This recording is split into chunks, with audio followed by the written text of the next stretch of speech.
Hello everyone. तो ये carbon and it's compounds chapter का पार्ट 2 है। इसके अंदर हमने पढ़ने हैं ऑर्गेनिक कंपाउंड्स। ऑर्गेनिक कंपाउंड्स वो कंपाउंड्स होते हैं जो लिविंग बीइंग्स के अंदर होते हैं, लिविंग थिंग्स के अंदर प्रेजेंट होते हैं, जैसे प्लांट्स एंड एनिमल्स के अंदर होते हैं। तो सबसे पहले हमने इसके अंदर पढ़ने हैं हाइड्रोकार्बन्स। हाइड्रोकार्बन्स मतलब ऐसे कंपाउंड्स जिनके अंदर सबसे ज्यादा कार्बन है, हाइड्रोजन है और या सम अमाउंट में ऑक्सीजन है। अब जो कार्बन है वो लार्ज नंबर ऑफ कंपाउंड्स बना रहा है और कोई भी ऐसा सब्सटेंस नहीं है जो इतने ज्यादा कंपाउंड्स बनाए। तो मैं ये देखना है कि कार्बन क्यों इतने ज्यादा कंपाउंड्स बना रहा है। तो क्या रीजन है कार्बन के इतने सारे कंपाउंड बनाने का। ऐसा इसलिए क्योंकि कार्बन का काफी यूनिक नेचर है। अब देखो यूनिक नेचर ऑफ कार्बन क्यों क्यों आ रहा है। तो इसके अंदर सबसे इंपॉर्टेंट जो हमारे पास प्रॉपर्टी है ना वो है कैटिनेशन। सेकंड प्रॉपर्टी हमारे पास आती है टेट्रा कोवेलेंसी। थर्ड प्रॉपर्टी है हमारे पास मल्टीपल बॉन्ड फॉर्मेशन। एंड जो लास्ट प्रॉपर्टी है वो है आइसोमेरिज्म। तो ये चार प्रॉपर्टीज है जो कार्बन को काफी यूनिक बनाती है, जो हम करेंगे। सबसे पहले हम आज बात करेंगे कैटिनेशन की। कैटिनेशन का मतलब होता है कि कार्बन की ऐसी कैपेसिटी है कि वो खुद के मॉलिक्यूल के साथ ही बहुत ज्यादा बॉन्ड्स बना सकता है। मतलब कार्बन कार्बन कार्बन कार्बन काफी बॉन्ड्स बना सकता है। ऐसे ये स्ट्रेट चेन्स बना सकता है। ये ऐसे हमारे पास ब्रांच चेन बना सकता है। और ये है हमारे पास साइक्लिक कंपाउंड्स भी बना सकता है। तो कार्बन काफी ज्यादा नंबर में कंपाउंड्स भी बना सकता है। स्ट्रेट, ब्रांच और साइक्लिक कंपाउंड्स। कार्बन सारे तरीके के कंपाउंड्स बना सकता है। तो कैटिनेशन का मतलब क्या है कि जो कार्बन एटम्स है वो खुद के साथ ही लिंक हो सकते हैं कोवलेंट बॉन्ड के थ्रू। तो हम ये कह सकते हैं कार्बन एटम्स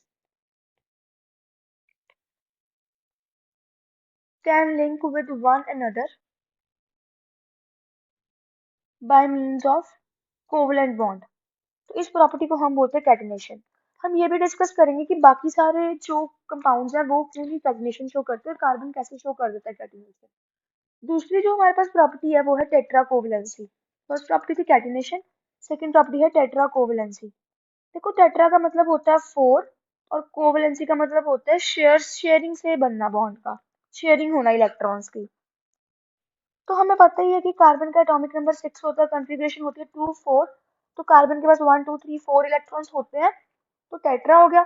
और ये 4 इलेक्ट्रॉन्स किसी ना किसी के साथ शेयर कर लेगा। सबसे ज्यादा ये शेयर करेगा हाइड्रोजन के साथ इन 4 इलेक्ट्रॉन्स का, वो हम आगे डिस्कस कर ही रहे हैं। तो थर्ड प्रॉपर्टी है हमारे पास वो है multiple bond formation. Multiple bond formation का मतलब है कि जो कार्बन है वो सिंगल बॉन्ड बना सकता है, डबल बॉन्ड बना सकता है और ट्रिपल बॉन्ड भी बना सकता है। तो कार्बन सिंगल डबल ट्रिपल तीनों तरह के बॉन्ड्स बना सकता है। फिर जो हमारे पास लास्ट प्रॉपर्टी है वो है आइसोमेरिज्म। आइसोमेरिज्म को हम अभी कंपाउंड्स को समझ के करेंगे काफी डिटेल में। सबसे पहले हम आज अब बात करेंगे हाइड्रोकार्बन्स की।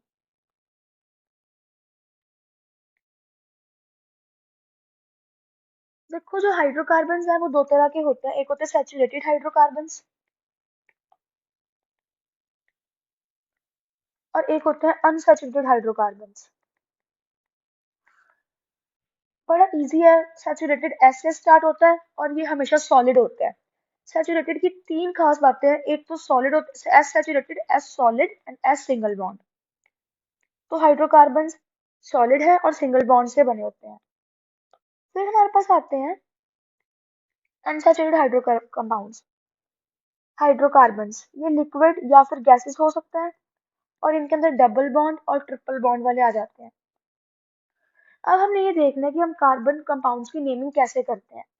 तो हम ये कहते हैं कि जब भी किसी कंपाउंड के अंदर हमारे पास सिर्फ एक कार्बन एटम हो, अगर कार्बन सिर्फ वन है हम उसको बोलते हैं मिथ। अगर कार्बन दो हो हम उसे बोलते हैं इथ। कार्बन थ्री हो हम उसे बोलते हैं प्रॉप। इसको तुम मैप से लर्न कर सकते हो, मैप या MEP map. Myth etch prop. Carbon atom four हो हम उसे बोलते हैं बुट। फाइव से पेंट जैसे पेंटागन होता है, सिक्स से हेक्स जैसे हेक्सागन होता है। फिर आता है सेवन, सेवन से होता है हेप्ट, एट से होता है ऑक्ट, नाइन से होता है नॉन और 10 से होता है डेक। तो अगर हमारे पास एक कार्बन है, दो है, तीन है, उस बेसिस पे हम उसको नेम करते हैं मिथ, इत, प्रोप, बुट, पेंट, हेक्स, हेप्ट, ऑक्टनॉन और डेक। अब हम ये देखते हैं कि जो कंपाउंड्स है ना वो तीन तरह के हैं हमारे पास। हाइड्रोकार्बन्स जो हम पढ़ रहे हैं वो हमारे पास तीन तरह से है। सबसे पहले हमारे पास आते हैं एल्केन्स, फिर हमारे पास आते हैं एल्कीन्स और फिर हमारे पास आते हैं एल्काइंस। एल्केन्स का होता है सिंगल बॉन्ड, एन, एन मतलब होता है सिंगल बॉन्ड, इन का मतलब होता है डबल बॉन्ड और आइन का मतलब होता है ट्रिपल बॉन्ड। हमने इनका एक जनरल फॉर्मूला बनाया हुआ है जिसको समझना काफी इजी है। एक बार फॉर्मूला ये होता है CnH2n+2, CnH2n, CnH2n-2। तो CnH2n सब में कॉमन है, CnH2n सब में कॉमन है। इन का फॉर्मूला CnH2n, एल्केन में +2 करना है और आइन में -2 करना है। मैं इसको तुम्हें यूज करके दिखा रही हूँ। इसका मतलब है N का मतलब होता है कि कितने कार्बन एटम्स हैं, number of carbon atoms. N का मतलब है यहाँ पे number of carbon atoms. For example अगर मैं N का नंबर 4 ले लेती हूँ तो यहाँ पर N का नंबर है 4, C4H, 2 इंटू 4+2, C4H, 2 इंटू 4 8+2 10। तो हमारे पास फॉर्मूला बन गया C4H10। ऐसे ही अगर N का नंबर 4 है तो C4H, 2 इंटू 4 8। और यहाँ पर अगर हम देखें CnH2n-2, C4 है, H हमारे पास आ जाएगा 2 इंटू 4 8, 8-2 6। अभी मैं इसको दोबारा भी यूज करके दिखा रही हूँ। सबसे पहले हम क्या करेंगे, हम एक सिंपल सा कंपाउंड बना के देखते हैं। जैसे मैंने यहाँ पे तुम्हें बताया कि अगर कभी तीन कार्बन हो हम उसको प्रॉप बोलते हैं। अगर तीन कार्बन हो हम उसे बोलते हैं प्रॉप। तो हम एक कंपाउंड बनाते हैं जिसके अंदर हमने तीन कार्बन लेने हैं। हमने तीन कार्बन ले लिए और तीनों कार्बन को एक एक सिंगल बॉन्ड के साथ हमने जोड़ दिया। ऐसे हम 3 स्ट्रक्चर्स बना रहे हैं। पहले वाले स्ट्रक्चर के अंदर हमने सारे बॉन्ड सिंगल रखने हैं। दूसरे वाले स्ट्रक्चर के अंदर हम कहीं भी इस साइड या इस साइड एक डबल बॉन्ड ऐड कर रहे हैं। हम यहाँ पे मान लो डबल बॉन्ड लगा देते हैं। तीसरे वाले कंपाउंड के अंदर हमें ट्रिपल बॉन्ड लगाना है, वो भी हम इधर या इधर कहीं भी लगा सकते हैं। मैं एक बार लास्ट वाले पे लगा रही हूँ ट्रिपल बॉन्ड। तो देखो जो एक कार्बन एटम होता है वो हमें पता है कि वो चार बॉन्ड बना सकता है। अगर हम पहले कार्बन एटम की बात करते हैं, ये वाले कार्बन एटम की, इसने देखो अगर मैं इस कार्बन एटम की बात करूँ तो इस कार्बन एटम ने सिर्फ एक बॉन्ड बनाया, ये वाला। कार्बन टोटल 4 बॉन्ड्स बना सकता है। वन बॉन्ड ऑलरेडी फॉर्म्ड है। कार्बन टोटल 4 बॉन्ड्स बना सकता है, वन बॉन्ड ऑलरेडी फॉर्म्ड है, मतलब कार्बन 3 और बॉन्ड्स बना सकता है।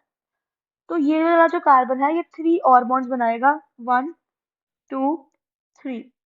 टोटल 4 बॉन्ड्स होगी, 1 2 3 4।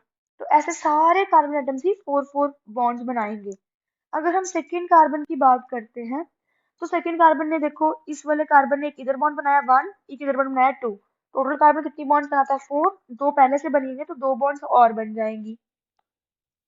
अगर हम इस कार्बन की बात करें लास्ट वाले की तो इसने एक बॉन्ड बनाया हुआ है, इसकी तीन बॉन्ड्स और बनेंगी, 1 2 3। तो ये देखो ये मैंने एक स्ट्रक्चर बना दिया। अब हम इसका नेम देखते हैं हम कैसे लिखेंगे। इसके अंदर कितने कार्बन है, 3 कार्बन है नजर आ रहे हैं हमें। 3 वाले को हम क्या कहते हैं, प्रॉप। तो इसका हमारे पास नाम हो जाएगा प्रॉप। अब इसके अंदर कार्बन कार्बन के बीच में देखो, ये कार्बन कार्बन के बीच में सिंगल बॉन्ड, इस कार्बन कार्बन के बीच में भी क्या है, सिंगल बॉन्ड। तो सिंगल बॉन्ड वाले को हम क्या बोलते हैं, एन, एल्केन। तो इसका नाम होगा प्रोपेन। तो ये फर्स्ट कंपाउंड है जिसका नाम है हमारे पास प्रोपेन। अगर हम ऐसे सेकंड कंपाउंड देखते हैं तो इस कंपाउंड में देखो जो ये हमारे पास फर्स्ट वाला कार्बन है, इसने दो बॉन्ड बनाए हुए हैं, एक दो। अब इसने दो बॉन्ड बनाए हुए हैं, एक कार्बन चार बॉन्ड बनाता है, दो पहले से बने हुए हैं, दो और। अगर हम ये वाला कार्बन देखें, इस वाले को इसने 1 2 3 बॉन्ड्स बनाए हुए हैं, यानी सिर्फ एक और बनेगा 4 पूरे करने के लिए। इस वाले कार्बन ने 1 बॉन्ड बनाया तो इसके 3 बॉन्ड्स और बनेंगे।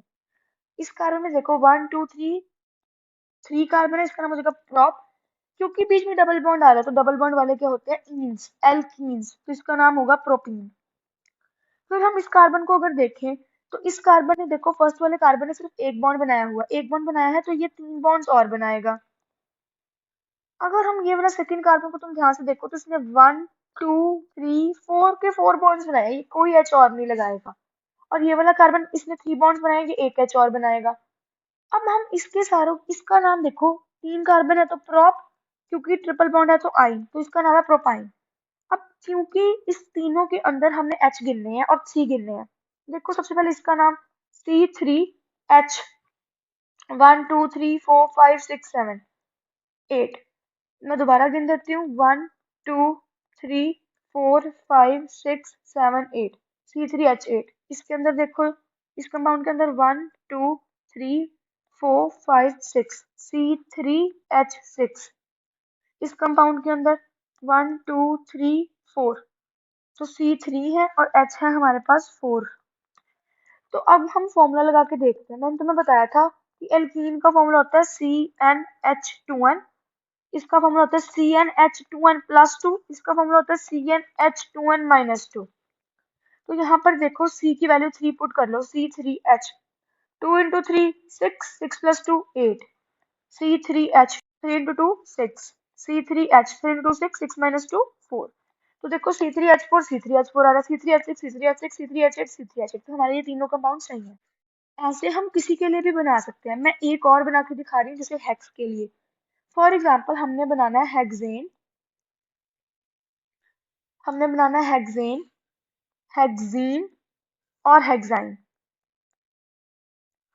तो सबसे पहले हम H लगाते हैं, C लगाते हैं, सॉरी। तो हेक्स मतलब होता है 6। तो 1 2 3 4 5 6 हमने C लगा दिए। अब हमने H पूरे करने हैं। यहाँ पर कार्बन ने एक बॉन्ड बनाया है, तो कितना चाहेंगे 3। दो बॉन्ड बनाए हैं तो 2H। एक ये वाला बॉन्ड गिनना है, एक ये वाला, कार्बन के साइड साइड वाले दोनों बॉन्ड्स गिनने हैं। इस कार्बन ने दो बॉन्ड्स बनाए हैं तो 2H, इस कार्बन ने दो बॉन्ड्स बनाए हैं तो 2H, इस कार्बन ने भी दो बॉन्ड्स बनाए हैं तो 2H, इस कार्बन ने एक बॉन्ड बनाया है तो 3H। तुम गिन सकते हो C6 और H, देखो कितने आ रहे हैं हमारे पास। 1 2 3 4 5 6 7 8 9 10 11 12 13 14। C6H14। फॉर्मूला लगा के देख लो, CnH2n प्लस 2, 2 इंटू 6 12, 12 प्लस 2 14। तो ये हमारा सही है, हेक्सेन। अब हमने बनाना है हेक्सीन। हेक्सीन के लिए देखो, हमने 1 2 3 4 5 6। अब देखो इस फर्स्ट वाले कार्बन ने, अगर हम फर्स्ट वाले कार्बन को देखें तो फर्स्ट वाले कार्बन ने एक बॉन्ड बनाया हुआ है, तो हमारे पास 3H आएंगे। हम इन 3H को ऐसे इकट्ठा भी लिख सकते हैं H3, लेकिन अभी मैं ऐसे बता रही हूँ कि हम इसके साथ 3H आ जाएंगे। एक चीज देखो, हेक्सीन बनाना था हमने, हेक्सीन। इन का मतलब होता है डबल बॉन्ड। तो देखो कितने सारे कार्बन कार्बन बॉन्ड्स है, इनमें से किसी एक पे भी हम डबल बॉन्ड लगा सकते हैं। तो से कि मैंने इसके अंदर, किसी के भी अंदर, यहाँ मैंने डबल बॉन्ड लगा दिया। अब हम H लगाते हैं। पहले वाले कार्बन ने एक बॉन्ड बनाया है तो 3H, इस वाले कार्बन ने 1 2 3 बॉन्ड बनाए हैं तो 1H, इस वाले कार्बन ने 3 बॉन्ड्स बनाए हैं तो 1H, इस वाले कार्बन ने 2 बॉन्ड्स बनाए हैं तो 2H, इस वाले कार्बन ने भी 2 बॉन्ड्स बनाए हैं तो 2H, 1 बॉन्ड बनाया है तो 3H। टोटल 4 बॉन्ड्स पूरे होने चाहिए सबके। अब हम इसके H गिनते हैं। C6H देखो कितने हैं, 1 2 3 4 5 6 7 8 9 10 11 12। वैसे भी तुम्हें पता ही है एल्कीन में डबल होते हैं, CnH2n 6, 6 इंटू 2 12। अब हम बना रहे हैं हेक्साइन। तो अब हम बनाएंगे हेक्साइन। अगर हम हेक्साइन का मॉलिक्यूल बनाते हैं तो हमारे पास देखो कार्बन कितने होंगे 6, 1 2 3 4 5 6। तो देखो हमारे पास कार्बन टोटल कितने हैं 6। तो हमने एक बॉन्ड बनाया हुआ, पहले वाले कार्बन ने एक बॉन्ड बनाया है तो 3H आएंगे हमारे पास। जो हमारे पास हेक्साइन का मॉलिक्यूल है उसके अंदर ट्रिपल बॉन्ड होता है, ट्रिपल बॉन्ड। तो हम कहीं भी ट्रिपल बॉन्ड लगा सकते हैं। अब इस कार्बन ने एक बॉन्ड बनाया है, इस पास एक बॉन्ड बनाया तो इसके साथ आ जाएंगे 3H।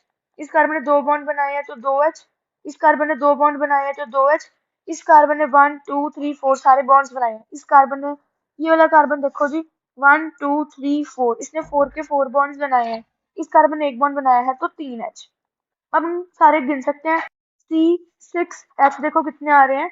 H अगर हम गिने 1 2 3 4 5 6 7 8 9 10, C6H10 आएगा हमारे पास। तो देखो हमारे पास क्या कर देगी कि CnH2n minus 2 formula C6H6 into 12, 12 minus 2 10। तो ये वैलिड है। तो ऐसे देखो, अब मैं एक बार छोटा करके तीनों दिखा रही हूँ, हेक्सेन हेक्सीन हेक्साइन। अब तुम ऐसे सारे बना के देखो, जैसे ethane ethene ethyne, pentane pentene pentyne, butane butene butyne, तुम सारे बना के देख सकते हो। अब हम अब तुम्हें एक बार बेसिक पता लग गया कि हम इनकी नेमिंग कैसे करते हैं। अब हम देखने लगे हैं कि हमारे पास कुछ फंक्शनल ग्रुप्स होते हैं, तो हम फंक्शनल ग्रुप्स के बारे में देखने लगे हैं।